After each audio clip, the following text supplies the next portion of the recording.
Welcome, athletes. So we're in chapter 5 now, and we're going to talk a lot more about integrals, but this lesson we're going to take a little bit of a detour and do some background work for the definite integral. And so we've been talking about the indefinite integral. Now we're going to talk about the definite integral, which the application of that is to approximate the area underneath the curve. And so we'll get into that pretty soon, but we're going to talk about summation first, which is kind of the foundation of the definite integral.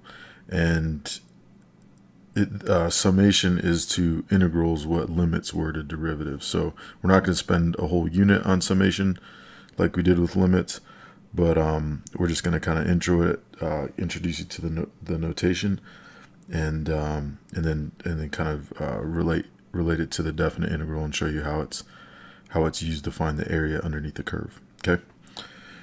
All right. So sigma notation. First of all, sigma is a Greek letter, and so this is capital sigma here, and this is lowercase sigma. Lowercase sigma is used a lot in statistics for standard deviation. So you'll see lowercase sigma when you take a stats class.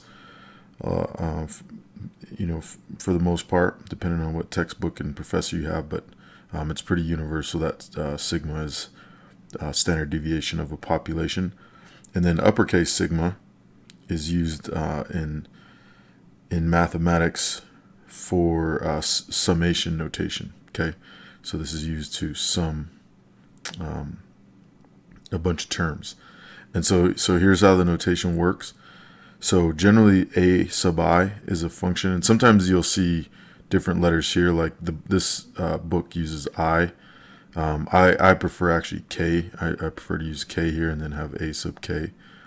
But just because I is kind of already taken in that's the imaginary unit, and so that's why I prefer K. But either way, so this is the starting point. So this tells you where I starts. And I is basically your input, and this is basically a function. So a sub I you can think of as like f of x or f of I. So this is just a function here where I is kind of like the input. Okay. All right. And then this tells you where to stop. Okay. So this is your starting point. And this is your end point. Okay. All right. And this is your function. So basically, let me give you an example. So we may have something like this where we have, and usually you start at 1 with I, but you could start other places. So let's say we go from 1 to 5, and let's say our function here is, let's say 2I. Okay. And so this would be the sum of 2 times numbers that start at 1 all the way to 5. So we get all those numbers like 2 times 1, 2 times 2, all the way up to 2 times 5. And then all we do is we add those together. So that's what this summation notation means. And then so we could evaluate that, right? 2 times 1 is 2, 2 times 2 is 4, 2 times 3 is 6, 2 times 4 is 8, 2 times 5 is 10. So we get all those together, and we would get 18 in this case, right? Or excuse me, I'm sorry, 36.